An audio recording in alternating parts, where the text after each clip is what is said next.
ਮੇਰੇ ਵੱਲੋਂ ਸਾਰਿਆਂ ਨੂੰ ਪਿਆਰ ਭਰੀ ਸਤਿ ਸ਼੍ਰੀ ਅਕਾਲ। ਪੰਜਾਬੀ ਭਾਸ਼ਾ ਚੈਨਲ ਵੇਖ ਰਹੇ ਦਰਸ਼ਕਾਂ ਅਤੇ ਵਿਦਿਆਰਥੀਆਂ ਨੂੰ ਜੀ ਆਇਆਂ ਨੂੰ। ਅੱਜ ਅਸੀਂ ਮੁਹਾਵਰੇ ਬਾਰੇ ਪੜ੍ਹਾਂਗੇ। ਅਸੀਂ ਅੱਜ ਊ ਤੋਂ ਲੈ ਕੇ ਹ ਤੱਕ ਦੇ ਮੁਹਾਵਰਿਆਂ ਬਾਰੇ ਪੜ੍ਹਾਂਗੇ। ਅਸੀਂ ਇਸ ਵਿੱਚ ਦੇਖਾਂਗੇ ਕਿ ਮੁਹਾਵਰੇ ਕੀ ਹੁੰਦੇ ਹਨ, ਉਹਨਾਂ ਵਿੱਚ ਕਿਸ ਤਰ੍ਹਾਂ ਦੀ ਭਾਸ਼ਾ ਹੁੰਦੀ ਹੈ ਅਤੇ ਉਹਨਾਂ ਦੀ ਵਰਤੋਂ ਕਿਸ ਤਰ੍ਹਾਂ ਕੀਤੀ ਜਾਂਦੀ ਹੈ। ਆਓ ਸ਼ੁਰੂ ਕਰਦੇ ਹਾਂ। ਮੁਹਾਵਰੇ, ਸਭ ਤੋਂ ਪਹਿਲਾਂ ਅਸੀਂ ਜਾਣਾਂਗੇ ਮੁਹਾਵਰੇ ਕੀ ਹੁੰਦੇ ਹਨ। ਮੁਹਾਵਰੇ ਕਿਸੇ ਵੀ ਭਾਸ਼ਾ ਦੀ ਸ਼ਾਨ ਹੁੰਦੇ ਹਨ। ਭਾਸ਼ਾ ਨੂੰ ਪ੍ਰਭਾਵਸ਼ਾਲੀ ਬਣਾਉਣ ਲਈ ਮੁਹਾਵਰਿਆਂ ਦੀ ਵਰਤੋਂ ਕਰਦੇ ਹਾਂ। ਪੰਜਾਬੀ ਭਾਸ਼ਾ ਵਿੱਚ ਮੁਹਾਵਰਿਆਂ ਦੀ ਵਰਤੋਂ ਆਪ ਮੁਹਾਰੇ ਹੀ ਮੂੰਹੋਂ ਨਿਕਲ ਜਾਂਦੀ ਹੈ। ਇਹ ਜਨ ਸਧਾਰਨ ਦੇ ਮੂੰਹੋਂ ਨਿਕਲੇ ਆਮ ਸ਼ਬਦ ਹੁੰਦੇ ਹਨ, ਨਾ ਕਿ ਕਿਸੇ ਲੇਖਕ ਜਾਂ ਕਵੀ ਦੀ ਰਚਨਾ। ਅਸੀਂ ਦੇਖਦੇ ਹਾਂ ਆਪਣੇ ਘਰਾਂ ਵਿੱਚ ਵੀ ਕਈ ਵਾਰ ਹੀ ਆਪਣੇ ਮੰਮੀ ਜਾਂ ਦਾਦੀ ਦੇ ਮੂੰਹੋਂ ਅਸੀਂ ਮੁਹਾਵਰਿਆਂ ਦੀ ਵਰਤੋਂ ਸੁਣ ਲੈਂਦੇ ਹਾਂ। ਇਹ ਕਿਸੇ ਨੇ ਰਚਨਾ ਨਹੀਂ ਕੀਤੀ ਹੁੰਦੀ, ਇਹ ਉਹਨਾਂ ਦੀਆਂ ਕਹਾਵਤਾਂ ਹੁੰਦੀਆਂ ਨੇ। ਇਹ ਉਹਨਾਂ ਦੇ ਮੂੰਹੋਂ ਨਿਕਲੇ ਹੋਏ ਭਾਸ਼ਾ ਹੁੰਦੀ ਹੈ ਜੋ ਕਿ ਉਹ ਡੇਲੀ ਆਪਣੀ ਵਰਤੋਂ ਵਿੱਚ ਲਿਆਉਂਦੇ ਹਨ। ਇਹ ਕਿਸੇ ਕਵੀ ਨੇ ਜਾਂ ਕਿਸੇ ਵੀ ਲੇਖਕ ਦੀ ਇਹ ਕੋਈ ਰਚਨਾ ਨਹੀਂ ਹੁੰਦੀ। ਹੁਣ ਦੇਖਦੇ ਹਾਂ ਮੁਹਾਵਰਾ ਕੀ ਹੈ। ਇੱਕ ਮੁਹਾਵਰਾ ਕੁਝ ਸ਼ਬਦਾਂ ਦਾ ਸਮੂਹ ਹੁੰਦਾ ਹੈ ਜਿਸ ਦੇ ਸ਼ਾਬਦਿਕ ਅਰਥ ਹੋਰ ਹੁੰਦੇ ਹਨ ਅਤੇ ਭਾਵਾਰਥਕ ਅਰਥ ਇਸਦੇ ਕੁਝ ਹੋਰ ਹੁੰਦੇ ਹਨ। ਭਾਵ ਇਹ ਲਿਖਿਆ ਤੇ ਕੁਝ ਹੋਰ ਜਾਂਦਾ ਹੈ ਤੇ ਉਸਦਾ ਅਰਥ, ਉਸਦਾ ਭਾਵ ਕੁਝ ਹੋਰ ਨਿਕਲਦਾ ਹੈ। ਅਸਲ ਵਿੱਚ ਮੁਹਾਵਰਿਆਂ ਦੇ ਭਾਵਾਰਥ ਹੀ ਸਹੀ ਮੰਨੇ ਜਾਂਦੇ ਹਨ, ਨਾ ਕਿ ਉਹਨਾਂ ਦੇ ਸ਼ਾਬਦਿਕ ਅਰਥ। ਜਿਵੇਂ ਅਸੀਂ ਇੱਥੇ ਇੱਕ ਉਦਾਹਰਣ ਵੇਖਦੇ ਹਾਂ, ਜਿਵੇਂ ਉਂਗਲ ਕਰਨੀ। ਉਂਗਲ ਕਰਨੀ ਮੁਹਾਵਰੇ ਦੇ ਸ਼ਾਬਦਿਕ ਅਰਥ ਹਨ ਕਿ ਆਪਾਂ किसी की तरफ हम ਉਂਗਲੀ ਕਰ ਰਹੇ हैं। ਪਰ ਇਸ ਦੇ ਭਾਵਾਰਥ ਹਨ ਕਿਸੇ ਤੇ ਦੋਸ਼ ਲਾਉਣਾ। ਭਾਵ ਉਂਗਲ ਕਰਨੀ ਮੁਹਾਵਰੇ ਦਾ ਅਰਥ ਹੈ ਕਿਸੇ ਤੇ ਦੋਸ਼ ਲਾਉਣਾ। ਆਓ ਹੋਰ ਮੁਹਾਵਰੇ ਵੇਖਦੇ ਹਾਂ। ਪਹਿਲੇ ਅਸੀਂ ਇਸ ਵਿੱਚ ਲਿਆ ਹੈ ਉੱਲੂ ਬੋਲਣੇ। ਮੁਹਾਵਰੇ ਦਾ ਕੀ ਅਰਥ ਹੈ?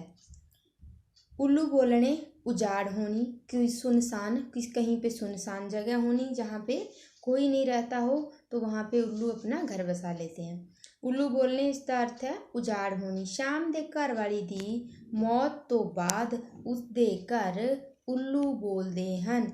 भाव उसदे घरे कोई नहीं होर नहीं रहिंदा। फिर अगला है ਉਂਗਲਾਂ ਤੇ ਨਚਾਉਣਾ। ਉਂਗਲਾਂ ਤੇ ਨਚਾਉਣਾ, ਕਿਸੇ ਤੋਂ ਆਪਣੀ ਮਰਜ਼ੀ ਅਨੁਸਾਰ ਕੰਮ ਕਰਾਉਣਾ। ਸੁਨੀਲ ਦੀ ਪਤਨੀ ਬਹੁਤ ਚਲਾਕ ਹੈ, ਉਹ ਉਸਨੂੰ ਉਂਗਲਾਂ ਤੇ ਨਚਾਉਂਦੀ ਹੈ। ਅਗਲਾ ਹੈ ਉਖਲੀ ਵਿੱਚ ਸਿਰ ਦੇਣਾ, ਜਾਣ-ਬੁੱਝ ਕੇ ਮੁਸੀਬਤ ਵਿੱਚ ਪੈਣਾ। ਕੋਰੋਨਾ ਮਹਾਂਮਾਰੀ ਵਿੱਚ ਘਰੋਂ ਨਿਕਲਣਾ ਉਖਲੀ ਵਿੱਚ ਸਿਰ ਦੇਣ ਬਰਾਬਰ ਹੈ। ਅਗਲਾ ਹੈ ਅਸਮਾਨ ਨਾਲ ਗੱਲਾਂ ਕਰਨੀਆਂ। ਅਸਮਾਨ ਨਾਲ ਗੱਲਾਂ ਕਰਨੀਆਂ, ਇਸ ਦਾ ਅਰਥ ਹੈ ਕਿ ਬਹੁਤ ਉਚਾਈ 'ਤੇ ਹੋਣਾ। ਹਿਮਾਲਿਆ ਪਹਾੜ ਅਸਮਾਨ ਨਾਲ ਗੱਲਾਂ ਕਰਦਾ ਜਾਪਦਾ ਹੈ। ਇਸ ਦਾ ਅਰਥ ਇਹ ਨਹੀਂ ਹੈ ਅਸਮਾਨ ਨਾਲ ਗੱਲਾਂ ਕਰਨੀਆਂ। ਇਸ ਦਾ ਸ਼ਾਬਦਿਕ ਅਰਥ ਦੇਖਾਂਗੇ ਕਿ ਆਪਾਂ ਅਸਮਾਨ ਨਾਲ ਗੱਲਾਂ ਕਰ ਰਹੇ ਹਾਂ, ਪਰ ਅਸੀਂ ਇਸ ਦਾ ਭਾਵਾਰਥਕ ਅਰਥ ਲੈਣਾ ਹੈ। ਫਿਰ ਪੰਜਵਾਂ ਹੈ ਅਕਲ 'ਤੇ ਪਰਦਾ ਪੈਣਾ। ਅਕਲ ਮਾਰੀ ਜਾਣੀ, ਭਾਵ ਅਕਲ ਕੰਮ ਨਹੀਂ ਕਰਨੀ। ਨਸ਼ਿਆਂ 'ਚ ਪੈ ਕੇ ਲੋਕਾਂ ਦੀ ਅਕਲ 'ਤੇ ਪਰਦਾ ਪੈ ਜਾਂਦਾ ਹੈ, ਉਹਨਾਂ ਨੂੰ ਕਿਸੇ ਕੰਮ ਕਰਨ ਦੀ ਸੁੱਝ ਬੁੱਝ ਨਹੀਂ ਰਹਿੰਦੀ। ਫਿਰ ਛੇਵਾਂ ਹੈ ਅੱਖ ਲੱਗਣੀ। ਅੱਖ ਲੱਗਣੀ ਭਾਵ ਨੀਂਦ ਆਉਣੀ। ਥੱਕੀ ਹਾਰੀ ਹਲੇ ਮੈਂ ਪਈ ਹੀ ਸੀ ਕਿ ਮੇਰੀ ਅੱਖ ਲੱਗ ਗਈ। ਸੱਤਵਾਂ ਅੱਖਾਂ ਉੱਤੇ ਬਿਠਾਉਣਾ। ਸਤਿਕਾਰ ਕਰਨਾ। ਸਤਿਕਾਰ ਕਰਨਾ ਭਾਵ ਕਿਸੇ ਦਾ ਆਦਰ ਕਰਨਾ। ਘਰ ਆਏ ਮਹਿਮਾਨਾਂ ਨੂੰ ਹਮੇਸ਼ਾ ਅੱਖਾਂ 'ਤੇ ਬਿਠਾਉਣਾ ਚਾਹੀਦਾ ਹੈ। ਉਹਨਾਂ ਦੀ ਇੱਜ਼ਤ, ਉਹਨਾਂ ਦਾ ਸਨਮਾਨ ਕਰਨਾ ਚਾਹੀਦਾ ਹੈ। ਅਗਲਾ ਹੈ ਅੱਖਾਂ ਮੀਟ ਜਾਣਾ। ਅੱਖਾਂ ਮੀਟ ਜਾਣਾ ਭਾਵ ਮੀਟ ਜਾਣਾ ਮਤਲਬ ਮੀਚ ਜਾਣਾ, ਮਤਲਬ ਬੰਦ ਹੋ ਜਾਣੀਆਂ। ਅੱਖਾਂ ਮੀਟ ਜਾਣਾ, ਪਰਲੋਕ ਸਿਧਾਰਨਾ। 70 ਸਾਲ ਤੋਂ ਬਾਅਦ ਜ਼ਿਆਦਾਤਰ ਲੋਕੀ ਅੱਖਾਂ ਮੀਟ ਜਾਂਦੇ ਹਨ, ਭਾਵ ਉਹ ਮਰ ਜਾਂਦੇ ਹਨ, ਪਰਲੋਕ ਸਿਧਾਰ ਜਾਂਦੇ ਹਨ। अगला है आज कल करना। आज कल करना टालना। किसी काम को जैसे हम बोलते हैं कि आज करूँगा कल करूँगा, इसका अर्थ है टालना। सीता कदे सही गल नहीं दसदी, बस अज कल करदी रहिंदी है। एक अख नाल वेखना, सब नूं बराबर समझना।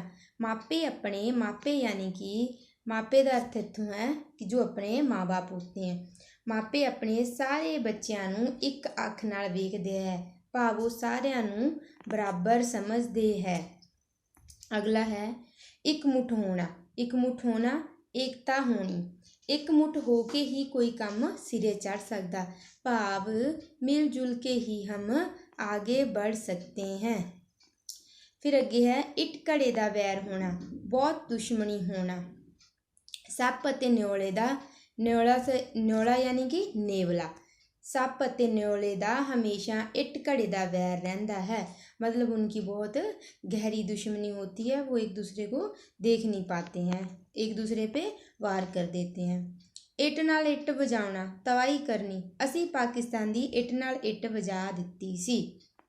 फिर अगला है एक ना सुननी, अपनी मर्जी करनी, अपनी मर्जी करनी और किसी की कोई बात नहीं सुननी। वो अपनी ही मस्ती च रहिंदा है, मापियां दी एक नहीं सुनदा। मापिया मतलब अपने माँ बाप की कोई बात नहीं सुनता है। साह सुकना, साह सुकना मतलब सांस सूख जाना, सांस सुकना सांसें सूख जाना।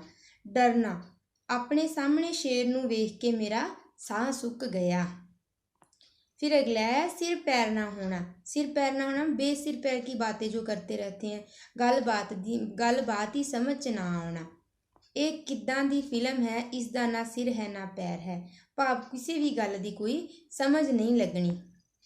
सिर खुरकण दी बेल ना होना, बहुत ज़्यादा रुझे होना, मतलब बहुत ज़्यादा रुझे होना, बहुत ज़्यादा बिजी रहना। पेपरां दे दिनां विच विद्यार्थियों कोल सिर खुरकण दी वेल नहीं हुंदी। वेल मतलब उनके पास टाइम नहीं होता। सिर ते हथ रखना, सिर ते हथ रखना आसरा देना। पिता की मौत तो बाद राम दे चाचे ने उसके सिर ते हथ रखिया। फिर अगला है सिर देना। सिर देना इसका अर्थ है कुर्बानी देनी। अगर देखा जाए असीं इत्थे दा शाब्दिक अर्थ इसका हो गया सिर देना, मतलब हमें अपना सिर किसी को दे देना, पर इत्थे इसका भावार्थक अर्थ है कुर्बानी देनी। सानू सिक्खी सिर दे के मिली है, भाव सिक्खी लैण लई बहुत सारियां कुर्बानियां दित्तियां गईयां हैं। अगला है सिर ते पैना। सिर ते पैना भाव मुसीबत आ पैनी। मापियां दी मौत तो बाद कमल ते उसके भरा दे सिर ते सारी जिम्मेवारी पै गई। सदके जाना, कुर्बान जाना। मापे अपने धियां पुत्रां तो सदके जाते हैं। फिर अगला है सिर मारना। सिर मारना किसी काम का जवाब दे देना, मना कर देना। इसका अर्थ है ना कर देनी। मैं उस तो मदद मंगी ता उसने अगों सिर मार दिता। अगला है सप सूंघ जाना। सांप सूंघ जाए, इसका अगर देखेंगे हम इसका शाब्दिक अर्थ है सांप सूंघ जाना, पर इसका भावार्थक अर्थ है चुप कर जाना। हुण क्यों नहीं बोलती कि सप सूंघ गया, जब कोई हमारी बात का जवाब नहीं दे। सिर तली ते धरना, जान की परवाह नहीं करनी। फौजी सिर तली ते धर के लड़ते हैं। हथ पीले करना, विआह करना। उसने अपनियां दोवें कुड़ियां दे हथ पीले कर दिते। हड्ड भन्नणे भाव मेहनत करनी, मजदूरी करनी। मजदूर हड्ड भन्नवी मेहनत करते हैं, मतलब वो बहुत ज़्यादा मेहनत करना। हथ मलना, पछताउना। मेहनत करनी चाहिदी आ, नहीं ते पेपरां बाद हथ मलदे रहना पैंदा है, भाव बहुत पछताउना पैंदा है, इसलिए थोनू खूब मेहनत करनी चाहिदी है। हत्थी छावां करनियां, आदर करना। मेरी सहेली जदों घर आउंदी है मैं हत्थी छावां करदी हाँ, भाव उसका बहुत सत्कार करदी हाँ, बहुत आदर करदी हाँ। हक्का बक्का रह जाना, हैरान रह जाना। अपने घर विच चोरी देख के राम हक्का बक्का रह गया। फिर अगला है हाथ पैर मारने। हाथ पैर मारने इसका अर्थ है कोशिश करना। मछली पानी विचों निकल के जीण लई हथ पैर मारदी है। हत्थां दे तोते उड्डना, घबरा जाना। अगे सप वेख के उसदे हत्थां दे तोते उड़ गए। हथ अड्डने मांगना, किसी से कुछ मांगना, मंगना, कुछ लोग हरेक अगे हाथ अड्डते रहते हैं। कुछ लोगों की आदत होती है वो हर किसी से मांगते रहते हैं। फिर अगला है हत्थ पाउणा। हत्थ पाउणा भाव काम शुरू करना। मैं इस काम नूं हत्थ पाया है ते खत्म करके ही छड्डना। हत्थ खुला रखना, खुला खर्च करना। उसकी नौकरी लगन बाद वो हत्थ खोल के खर्च करता है।